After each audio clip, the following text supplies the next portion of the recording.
Hello everyone, आज हम करेंगे अर्थमेटिक प्रोग्रेशन का एक और पार्ट जिसमें सेकंड एक्सरसाइज है nth term of an AP.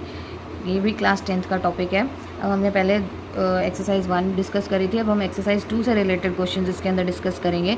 nth term of an AP में हमारे पास ये फॉर्मूला होता है, हम ये यूज़ करके सारी nth टर्म्स निकाल लेते हैं। ठीक है, a n equals to a plus n minus one into d. A क्या है, इसमें फर्स्ट टर्म है, और डी जो है मेरे पास कॉमन डिफरेंस है, और एन जो टर्म मुझे निकालनी होगी वो एन होता है यहाँ पे। ठीक है, सपोज एक क्वेश्चन मैंने यहाँ पे लिया, find the tenth term of an A P 2, 7, 12। ठीक है, अब मुझे इस ए पी का 10th टर्म निकालनी है, तो पहले 2, 3 तो मुझे गिवन है, 10th टर्म निकालनी है। तो पहले हमने ए निकाल लिया, ए मेरे पास 2 है, और डी निकालेंगे इसमें से माइनस करके। 7 माइनस 2 करा तो 5 आ गया मेरे पास डी, और एन क्या है 10, क्योंकि मुझे 10th टर्म निकालनी है। ठीक है, तो फॉर्मूले में पुट कर दिया। फॉर्मूला क्या था, a n equals to a plus n minus one into D.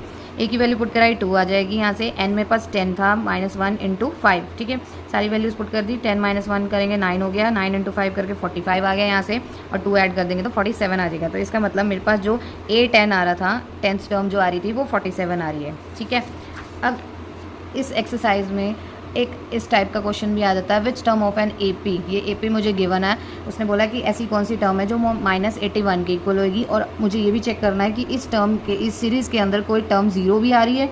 ठीक है, अब उसके लिए क्या करेंगे, पहले तो हमने ये सीरीज़ लिख ली, यहाँ से पहले डी निकालेंगे, और ए तो वही होता है फर्स्ट टर्म होती है, और डी निकाला 18 माइनस 21 करके तो मेरे पास -3 आ जाएगा, और ए एन मेरे पास क्या हो जाएगा -81, क्योंकि उसने पूछा है मेरे से कि कौन सी टर्म -81 बनेगी। तो nth टर्म -81 हो गई, तो वहाँ से हम n निकाल लेंगे, जब जो n निकलेगा वही 81 टर्म होगी, -81 टर्म। ठीक है, तो -81 यहाँ रखा हमने, 21 प्लस n माइनस 1 इंटू -3 हो जाएगा।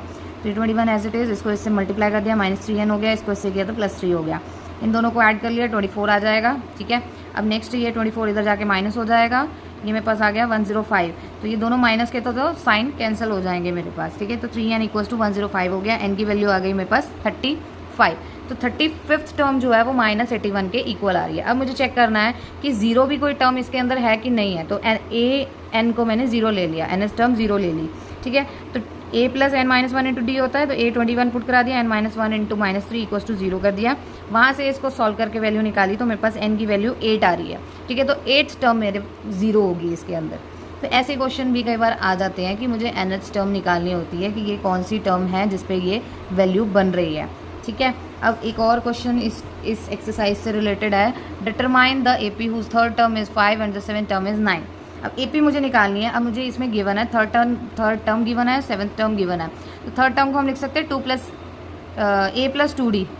क्यों, क्योंकि 3 था तो n माइनस 1 होता है यहाँ पे। ठीक है, तो 3 माइनस 1 2d हो जाएगा।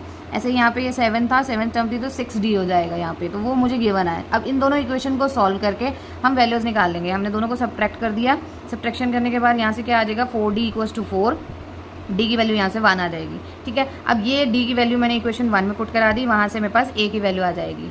ठीक, ए आ गया, डी आ गया, तो वहाँ से हम सीरीज़ निकाल लेंगे, ए पी निकल जाएगी। A1 क्या है 3, अब A2 क्या हो जाएगा a प्लस डी, तो A2 हमारे पास a प्लस डी हो गया, तो 3 प्लस 1 इक्वल्स टू 4 हो जाएगा। फिर A3 निकालेंगे, a प्लस 2d, तो a तो मेरे पास 3 है और d मेरे पास 1 था, तो उसको 2 से मल्टीप्लाई कर दिया, तो मेरे पास यहाँ पे 5 आ गया। तो सीरीज़ मेरे पास क्या बन जाएगी, 3, 4, 5 सो ऑन। ठीक है, हमने यहाँ पे अभी 3 निकाली थी, हम और भी निकाल सकते हैं जितनी आप चाहते हो, पर 2, 3 निकाल लो, उसके लिए वो बेटर होती है। Check whether 301 is a term of the list of the number this. अब मुझे इस सीरीज़ का चेक करना है, ये जो एपी मुझे गिवन है ये चेक करना है कि 301 इसके अंदर आता है कि नहीं आता। तो हम लास्ट टर्म इसको 301 लेके चलेंगे। ठीक है, तो ए एन जो है 301 हो जाएगा, ए की वैल्यू मेरे पास 5 हो जाएगी, और डी यहाँ से हम निकाल लेंगे, डी मेरा 6 आ गया। फॉर्मूले में पुट कर दिया, 301 equals to 5 plus n minus 1 into d 6 था मेरे पास। ठीक है, इक्वेशन ये आ जाएगी मेरे पास, वहाँ से सॉल्व करके n मेरे पास आ गया, फ्रैक्शन में आ रहा है n। अब हमेशा n हमारे पास पॉजिटिव वैल्यू आनी चाहिए, फ्रैक्शन में नहीं आनी चाहिए, तो इसीलिए ये इस टर्म का नंबर नहीं है। 301 is not a term of the given list because n is coming fraction. n जो है फ्रैक्शन में आ रहा है, और वो पॉसिबल नहीं है, वो हमेशा पॉजिटिव नंबर आना चाहिए, तभी वो सीरीज़ का पार्ट माना जाता है नंबर। ठीक है, नेक्स्ट अब इस टाइप के क्वेश्चन आते हैं कि how many 2 digit numbers are divisible by 3। अब 3 के डिविजिबल नंबर्स देखने हैं मुझे जो 2 डिजिट के हों। ठीक है, तो 2 डिजिट का कहाँ से स्टार्ट होता है, 3 के टेबल में 12 से। ठीक है, तो यहाँ आ गया 12, 15, 18 सो ऑन, और लास्ट कौन सा होगा 99। ठीक है, 2 डिजिट बोला है इसलिए हमने सारे 2 डिजिट वाले लिए हैं। तो ए मेरे पास 12 हो गया, डी मेरे पास 15 माइनस 12 हो जाएगा, तो वहाँ से 3 आ जाएगा। ए एन मेरे पास क्या बन गया 99। ठीक है, तो अब हम इसके अंदर वैल्यू जब पुट करवाएंगे फॉर्मूले के अंदर, तो a n equals to a plus n minus 1 into d हो जाएगा। 99 equals to 12 plus n minus 1 into 3। तो इसको सॉल्व करके मेरे पास एन की वैल्यू क्या आ गई 30। तो इसका मतलब क्या है 30 टर्म्स थी हमारे पास जो 2 डिजिट वाली थी, जो 3 पे डिविजिबल है। तो हम इसको ऐसे निकाल सकते हैं। अब एक और ऐसा क्वेश्चन एक आता है कि हमें 11th टर्म निकालनी है फ्रॉम द लास्ट, इससे लास्ट से निकालनी है 11th टर्म मुझे, जो ये सीरीज गिवन है। ठीक है, तो हम क्या करते हैं, सिंपल मेथड एक यूज़ करते हैं कि इसको रिवर्स कर लेते हैं। जो सीरीज गिवन है उसको हम रिवर्स में लिख लेते हैं, यहाँ से लिखने शुरू कर देते हैं। ठीक है, उसको उल्टा लिख लिया तो अब मेरे पास ए की वैल्यू -62 हो जाएगी और डी की वैल्यू इन दोनों को माइनस करके मेरे पास 3 आ जाएगी। ठीक है, ए 11 निकालना है मुझे, तो वो क्या हो जाएगा ए प्लस 10d। 11 था ना, तो एक कम हो जाएगा 10d हो जाएगा। तो ए की वैल्यू पुट करा दी, डी की वैल्यू पुट करा दी, वहाँ से सॉल्व करके मेरे पास -32 आ जाएगा। तो हम इस ऐसे हम लास्ट टर्म निकाल सकते हैं, फ्रॉम द लास्ट से निकालते हैं 11th टर्म की, उसको रिवर्स कर देते हैं। इस टाइप के क्वेश्चंस आते हैं। अभी जो मैंने आपको एक्सप्लेन करे हैं वो कौन कौन से क्वेश्चंस थे।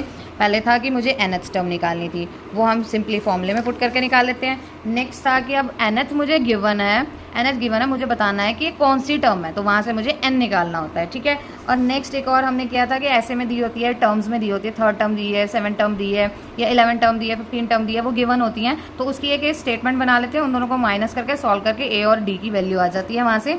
ठीक है, तो वहाँ से हमारी सीरीज़ बन जाती है। नेक्स्ट और क्या था कि अब हमें ये चेक करना होता है, एक इस फॉर्म का क्वेश्चन था कि हमें चेक करना होता है कि ये सीरीज़ के अंदर है कि नहीं है। और 2 डिजिट वाले, 3 डिजिट वाले, 4 डिजिट वाले ऐसे क्वेश्चन भी आ जाते हैं जो डिविजिबल बाय 2, 3, 4, 5 ऐसे हम चेक कर सकते हैं। ठीक है, नेक्स्ट अब हमारे पास ये लास्ट क्वेश्चन ये था कि हमें टर्म निकालनी है फ्रॉम द लास्ट में से निकालनी है, तो हम सीरीज़ को रिवर्स कर देंगे। जब भी मुझे लास्ट से डिजिट टर्म निकालनी है तो हम सीरीज़ को रिवर्स कर देंगे, वो ईजिली निकल जाएगा हमारा। तो ये था हमारा सेकेंड एक्सरसाइज का टॉपिक्स। अब हम नेक्स्ट जो है नेक्स्ट उसमें डिस्कस करेंगे। Thank you.